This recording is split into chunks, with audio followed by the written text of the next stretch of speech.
Hi, good evening. Welcome to this IFE live stream. This week, we're holding a series of events to commemorate the Catalan elections, which are taking place this Sunday. Welcome to all who are watching our live stream tonight, whether that's on Facebook or Twitter, and for the first time to those watching us on Twitch. We have a new account. If you don't follow us on Twitch yet, it's at IFA_youth. So tonight is the first in a series of events we're doing in the week of the Catalan elections. We will be speaking with Marçal from Jovent Republicà about the campaign, about how it's going and the key issues. If you have any questions you'd like to ask, any comments you'd like to leave, please do so. Please let us know that you're watching. So without further ado, let's start the event this evening. So good evening, bona tarda, Marçal. Good evening, everyone, and thanks, Claire, for the presentation and for the opportunity that you've been giving us to talk about the Catalan elections that we're holding this Sunday. Great. Thank you so much for coming to talk to us this evening. I know that you're all very busy with the preparations for these elections on Sunday, and in such interesting circumstances as well. The traditional methods of campaigning that we, those of us who are involved in political parties, all know they've had to be changed. So there were last elections in Catalonia in 2017. IFE had a delegation to Barcelona for the day of the elections. I was there, as well as many IFE members too.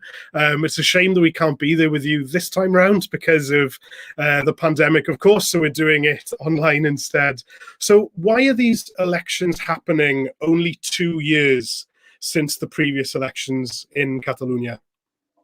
Okay, so just to remember what happened on 2017, it was just right after the 1st of October, where we, the Catalan people, voted on a referendum, and we decided our future with not so much freedom, because the Spanish police came to try and stop the voting, and many people were injured. So after the 1st of October, the 3rd of October, where a general strike was held. And then after the Declaration of Independence, that it was interrupted, and then the application of the Article 155,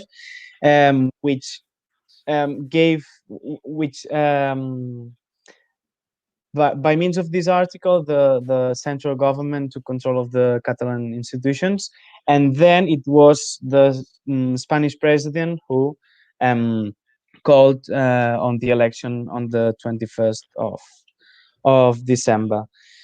I think I would say that the situation right now is not so different from back in 2017, because we've seen how the Spanish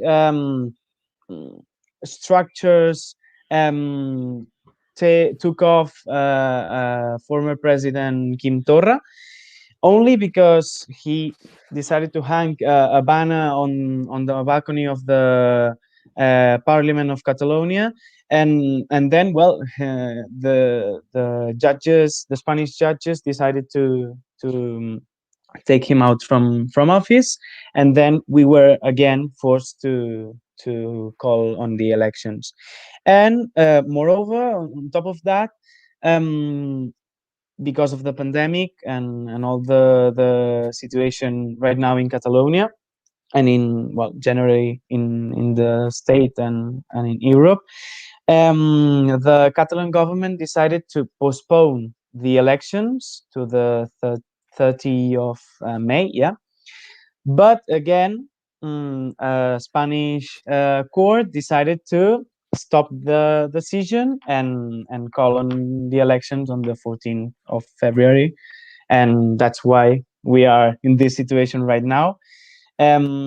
Well, the decision was taken based on experts' opinion and scientific recommendations. But again, the interest on controlling the Catalan institutions by the hands of the Spanish state again was considered more important. So yeah, here we are. Here we are, as you say. Yeah. So to speak about, so thank you for giving us the context about why these elections are being held now. Let's move on to the election campaign itself and the role that Jovent Republicà play. So what would you say is Jovent Republicà to those who are maybe watching us the first time? Jovent Republicà is the youth organisation within Esquerra Republicana de Catalunya. I hope I've explained that correctly. So, and you're in this great position where you can field candidates for the electoral lists of Esquerra. So there's always, we see them at many IFE events, there's always hardworking deputies, member of the Catalan Parliament representing Jovent Republicà. So what would you say is your main function within the Parliament? What is the work that Jovent Republicà members do? And what kind of issues do you fight for? Okay, so luckily we have the opportunity via Esquerra Republicana to have a voice in the not only in the Catalan institutions, that is the parliament, but also in local institutions and territorial places where political decisions are made. Also in the state, we have in the Spanish parliament we have representation. So this is the way that it's I think it's the way that represents better our philosophy, let's say, yeah, because we always say that to be useful to society and to the world, we must have a foot in the streets and a foot in the institution. So that's what we do basically. We bring the reivindications and the demands of society that are like shouted at the streets, and we try to make the most of them in the institution. So, and I think that since we are taking this role in the institution, we have done it as the best we as we can, and I think that the results are very nice. So what we've been, some issues that you were asking that we've been taking to the parliament are mostly related to what I said, the main problems that are like shouted in the streets. Yeah. So one of the, I think I would say it's the most important victories of the recent times is the taxes of the university have been lowered 30%, and it was thanks to the student unions and the movement that was organized in the universities, but not only in the universities, but also in secondary schools, that we managed to bring this to the parliament through a legal options that citizens have to ask directly to the parliament if they pick up some signatures, well, some thousands of signatures. So what happened previously is that previous governments, neoliberal governments, had raised the taxes of the university up to a 66%. So that was a really crazy thing. And students, we've been seeing how our friends or any people that we know that must or either ask for money, or they have to like work very, very hard and save a lot of money to pay their education. So the student unions, what they did was to initiate this petition. They really asked the parliament to discuss the lowering of the taxes. And well, we as an organization stood side by side with the student unions and other dozens of youth organizations. And finally and luckily, the lowering of the taxes was included in the discussions of the parliament, and they were lowered 30%. We still have a lot to do, because it's not even only the half of the quantity that they were, the percentage that they were um, increased, but well, I think it's an important step towards the better conditions of the students. Well, this would be one of the points.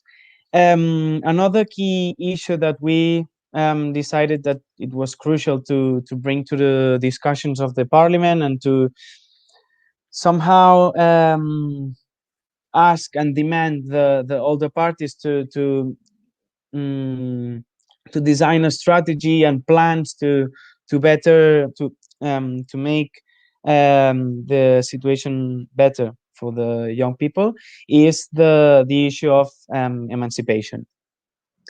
Our generation is the one we call the generation of the crisis, because we've been like chaining up or stacking some crisis from 2008 and up until now.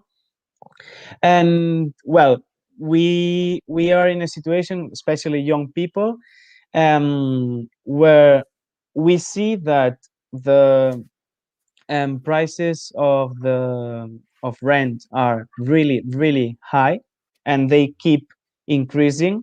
Luckily, we've had some regulation recently that we can talk about it later, but the increasing of the prices and the job situation generally that we as young people have to face make they make it impossible to live on your own, or to build a safe future in our homes, in our towns or villages. So one of the issues is the job situation, because we have to, when we want to go to work or look for a job, we are asked some many years of experience, something which of course has another kind of solution, but I think, well, we think it's unfair to put these requisites in from the beginning.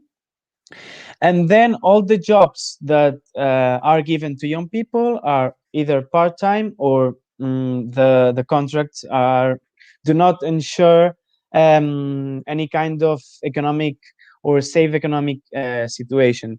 So, and this added to the fact that in Spain, 40% of young people are unemployed. So as you can see, the situation is not the ideal for one to emancipate or go to live alone with at least some securities. Mhm. Yeah, and another thing that I think is essential to mention, and that we've been really working on, especially the last months with the pandemic of the COVID-19, is the mental and emotional health. It's an issue that we've been discussing a long time ago. We've been discussing it for a long time, and it's with the pandemic that we've decided to put it in the center of the stage and to start working on it in very urgently.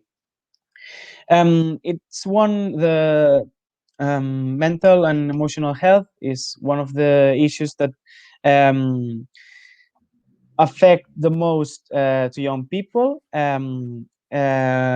Data says that 1 out of 4 people will have some kind of mental issue, and suicide is one of the main causes of death among young people. So we decided to start working on a solution on this, and we brought the discussion to the parliament, and well, asked like major parties to work on solutions that, for example, um, um, they can be to include mental health and emotional treatments, yeah, in the public health service, and to like reinforce that in the public system. And well, basically what we try to do is to destigmatize mental health issues, because they cannot be a reason to discriminate someone, and uh, just the opposite. They have to be a reason to help others, and like get interest in the issue, and well, yeah, work on that to put a solution. I think, well, I would highlight those 3 elements. And apart from that, what we did is to position against police violence, coming from the state police, but also from the regional police in Catalonia. Not only because of the protests, when the political prisoners were put to jail and were sentenced to more than 100 years of prison together. And yeah, we've positioned against the use of tasers, I think, yeah, tasers, like the electric pistol, Tasers. But yeah, you're taser, correct. Yeah. and yeah, the use of those kind of weapon by the police. And well, I think that I would highlight those elements. Thank you for sharing the list. It shows just what contribution young deputies can make in parliaments, whether in Catalonia or elsewhere across Europe. We young members of parliament raise important issues and they have a huge part to play. So thank you for sharing all of those. And, I'm sure we all wish the best of luck for Jovent Republicà, Esquerra Republicana de Catalunya in the elections on Sunday, so you can continue raising these issues and fighting for these issues, not only in the Catalan Parliament, but across Europe as well. So speaking more specifically about the campaign, how is it going? What would you say are the key issues this time being discussed by Jovent Republicà and Esquerra Republicana de Catalunya? What would you say are the key issues? Of course, there was the debate on Catalan TV last night. And what would you say were the main topics for discussion in the political sphere and on the street as well? Okay, so in last night's debate, the main issues discussed, of course, the first and main issue that took most of the time was the COVID-19. Yeah, and well, what the main discussion was on how the country has to be rebuilt, basically, because of course the COVID-19 has and still is making giving out devastation in Catalonia and in the rest of the state. And here in Catalonia, the government took like more stricter, more hard restrictions. Sorry, to stop the the spread of the disease. And what the Spanish state or the Spanish government was supposed to do to like to put solution to, it was the Catalan government taking like money from where it could, that it had to like put a solution to the situation. um of course, there are many things that have been done wrong, but I think that eh, the Catalan region has been an example of a response to the COVID-19 pandemic. Of course, there's a lot of work to do, and the people, I think that they feel really really tired, because it's been a year. On the next month, I think it is, that the lockdown started in the Spanish state, and we thought that we would only be 2 weeks at home. But well, it's been a year almost. Here we are. So yeah. Yeah. And yeah, the key issue is on the reconstruction of the country. And of course, all the political parties talk about reconstruction, but only left and independentist, the independentist parties, they put the solution on the table by saying that we need more stronger public services, and we need independence and a stronger sovereignty to keep them, and to keep them safe from any kind of um, disruption coming from the state or the market itself.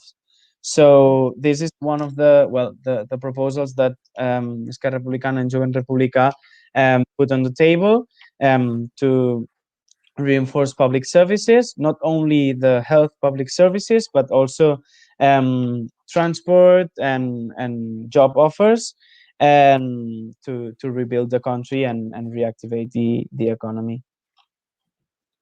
And well, yeah, independence for sure, to secure all these rights, and to avoid any Spanish court to put them down. And this is something that another party mentioned in the debate. The woman showed the list of, I think they were 12 or many more, I think, decisions that were taken by the Catalan Parliament, using the autonomy and the limited powers that the institution has to decide what happens in the territory, but they were all taken down by the Spanish Central Court. Yeah. About the campaign that you were asking, yeah, Clear, do you find it good to talk about it? Yeah. Yes, of course. Yeah. So have you, of course, as you said, that we only thought that lockdown restrictions and all the restrictions during the pandemic, we didn't know when measures came in initially that we'd still be here nearly 12 months later. So there are a few countries, a few nations that have elections this year who have had to adapt already. I think Catalonia is one of the first now with the elections in February. So how has the pandemic affected your campaign? How have you had to change your campaign to ensure the safety of your supporters, your workers, your campaigners, and also the public? Well, doing things like the one that we're doing right now, basically. Yeah. because, well, it hasn't been.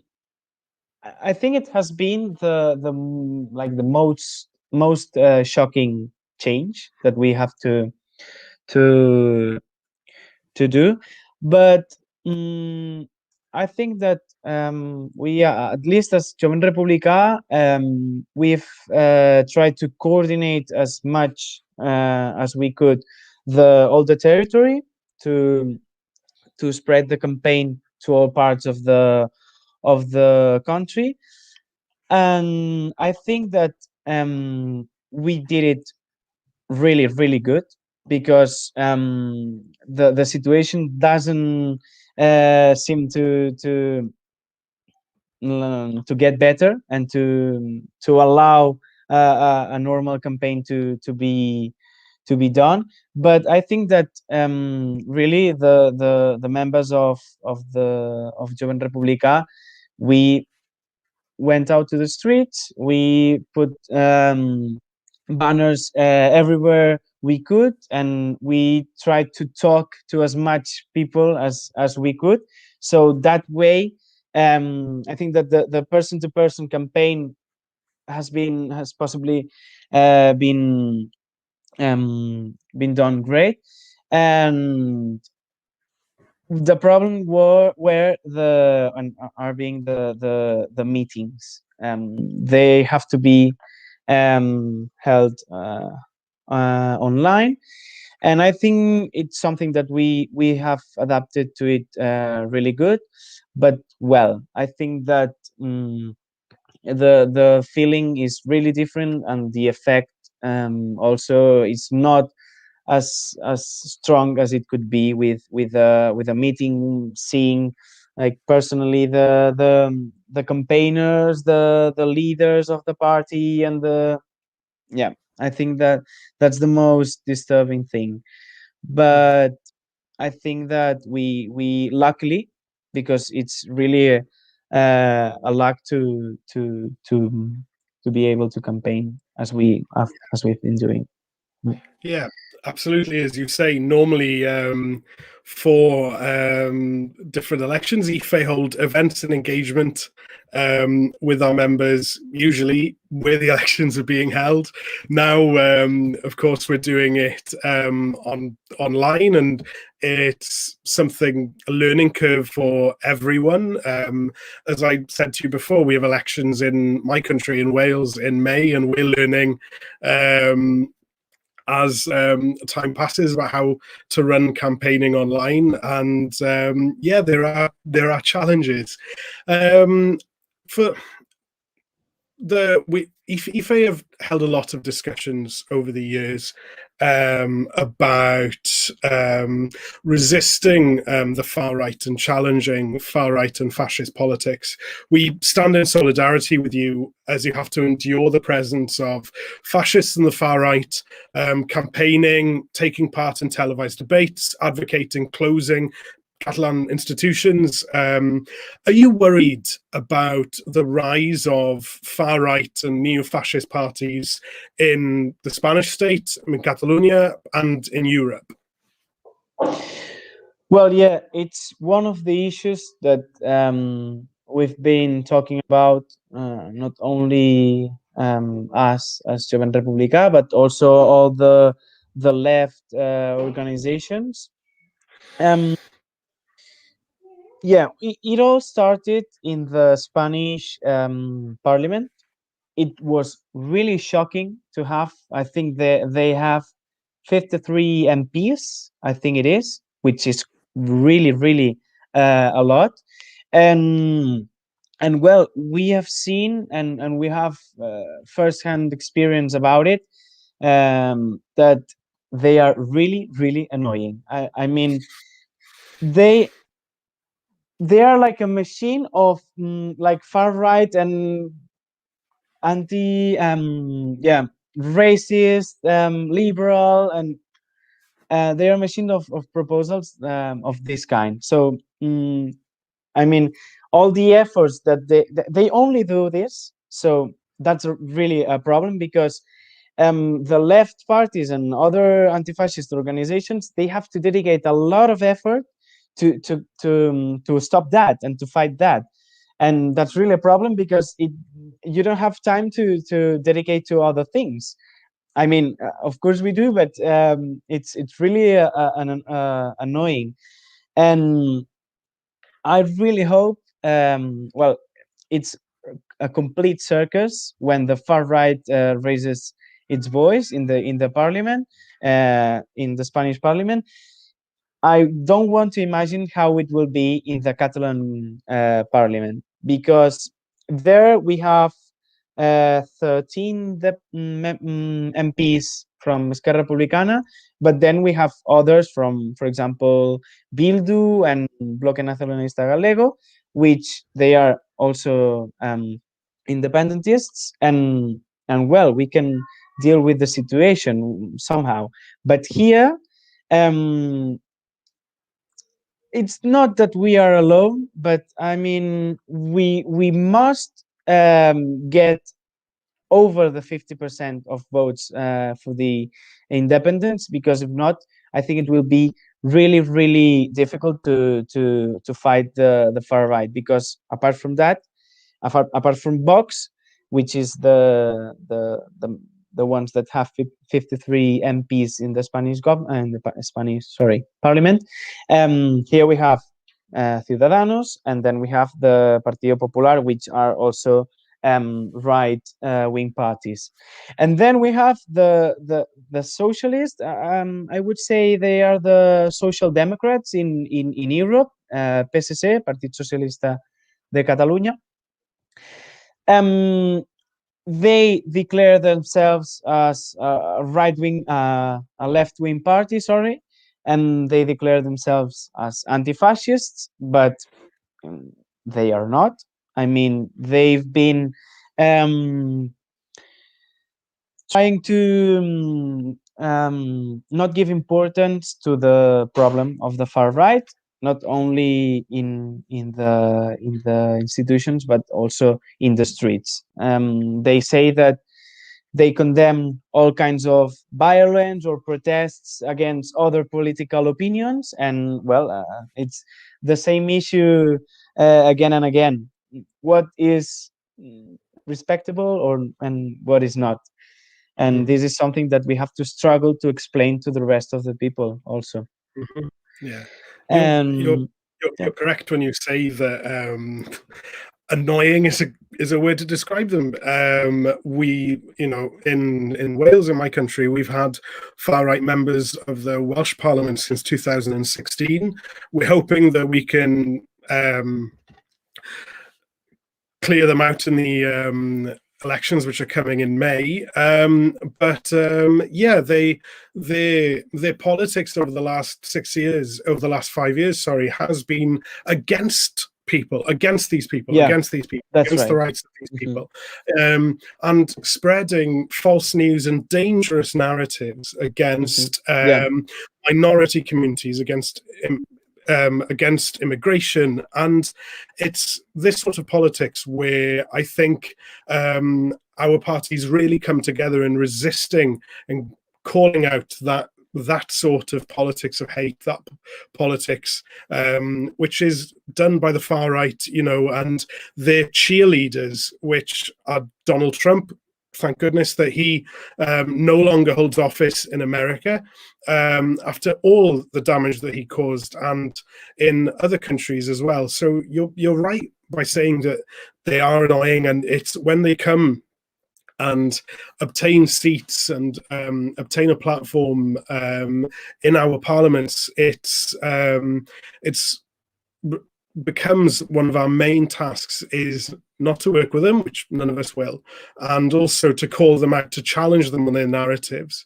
And it's great to see Esquerra Republicana de Catalunya and Jovent Republicà doing that as part of your campaign, calling out the politics of hate, challenging them directly, because when they're challenged, that is when their arguments fall apart.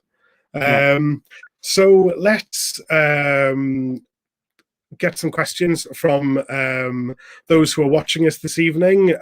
We have some comments of support. So Maxence from Jeunes Unserland from Alsace says that the youth of Unserland in Alsace are supporting you for these elections. The first question that we have is from Adrian Marcel. What is the proposal that you like the most from Esquerra's election program or manifesto? Well, now, because I think that is one of the things that concerns us the most, is the work in the line to reinforce the public health care service. I think that is one of the essential things, not only for now during the pandemic, which of course it is really important, but for the future, because we've seen that it is when you cut out money from the public health service and the public services in general, that we get situations like the ones that we are living now. I mean, one of the things that should concern us the most is the taking care of these public services to have a secure and also how would I say, like a strong future, because there's a lot of people that depend on that, and not they do not depend on private healthcare services. And the same with the transport, the same with the internet connections, and the same with the jobs in communities. So I think that Esquerra Republicana, in that sense, goes to that part goes for that strategy, ensuring public services, their future and their quality for the rest of, for the people. I would say that that's the most important thing. That is, it is important. That is so important as we look ahead of how to improve people's access to public healthcare and how to ensure that healthcare systems are properly funded, rewarding those workers who have done so much during this pandemic in difficult situations. One thing I'm sure we all across Europe hope to see following this pandemic is a new respect for people who work in healthcare systems, as well as those who work the essential jobs which have had to continue throughout this pandemic. So moving on to the second question, it's from Twitch. It's from Morgan Bowler Brown. The independence movement in Catalonia is very strong amongst the youth. We are seeing similar trends in Wales. What do our Catalan comrades suggest we do to engage more young people and bring them into our movements? So what do you suggest political organizations like ours need to do to bring in more young people and engage them? Well, I would say this is one of the key things that one has to consider if one wants an independent, and also what we've been saying before, your country with all the public services and at the service of the people. If someone wants that, what we have to do to attract more people and to engage more young people into the movement is to bring these two things together. And especially with young people, what we have to tell them, apart, because it's true, is that to ensure their future and all the things that are related to them in their life. For example, I talk about my experience. If I want Catalan culture, if I want Catalan traditions to be maintained, if I want the Catalan language to be spoken wherever I want, and I can be respected for that, and yeah, we talked in Catalan, or at least not to bother anyone, because now it seems that some uh, sectors of the political parties, they are bothered because we talk in Catalan. So I would tell them that all the things that they value in life are gonna be more secure with an independent country, and that is from my point of view. And also a key um, issue to like to confront is that we as independentists, we have to try to be everywhere. Okay, so sorry. So I would say that young people and independentists have to be everywhere. I mean, in your local youth organization, or casal. Here we say casal to a place where young people go. Local cultural associations, and everywhere. And everywhere, I mean every place you can go or participate. Yeah, I think Yes. it's pretty clear Yeah, like this. that's Maybe I've yeah, as talked. you say, that's very no, not at all. That's very clear. It's encouraging those who share our political beliefs to go out and to speak about it with confidence. And I think that's one thing our organisations can do, is to give young people confidence to speak about the issues you speak about. For example, the right to speak our languages, the right to practice our cultures. In in many countries, in many states, we see the same old arguments used. Oh, it's a waste of money. How much does this cost? And it's about encouraging speakers and young people who've dealt with people speaking down their language, and dealt with people saying negative things about the language, to have the confidence to be proud of who they are, to be proud of the language they speak, and fight for its rights. You're very correct in saying that. And also to get involved as well, not only in politics but in your community groups as well. And I think that is where our organisations, at a European level, at a national level, and at a local level, can work to give young people the confidence to participate.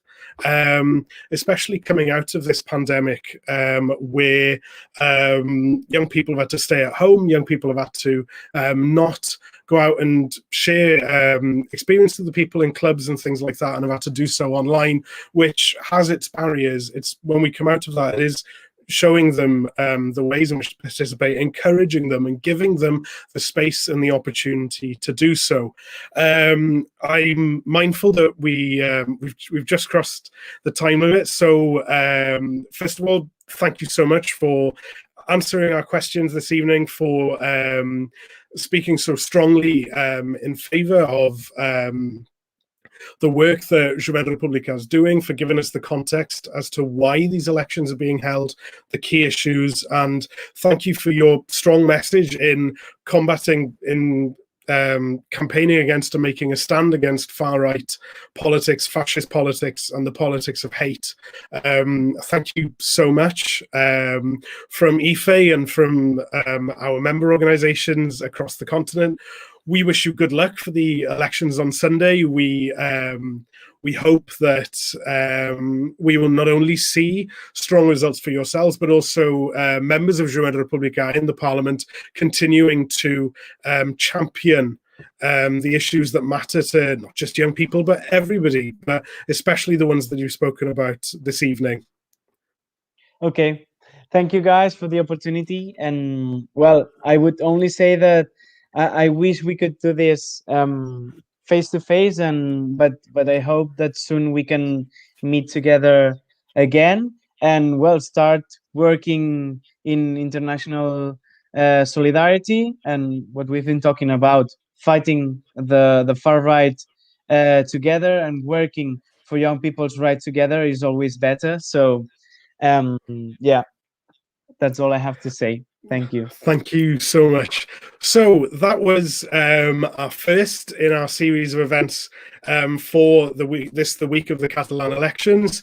On Sunday, the day of the election, at 9:30 p.m. Brussels time. If you're in Wales or Scotland, the islands, it's 8:30. We'll have our results live stream with more discussions, with members speak about more of the issues that have been discussed, more of what appears over the next few days, and on the day of the election itself. We'll also be commenting on the results, speaking about the future after those election results. To all of you who are watching on Facebook, on YouTube, and on Twitch, thank you so much for tuning in. Thank you for your comments and your questions. And we hope that very soon we can all meet in person again. So from us this evening, good night, bona nit.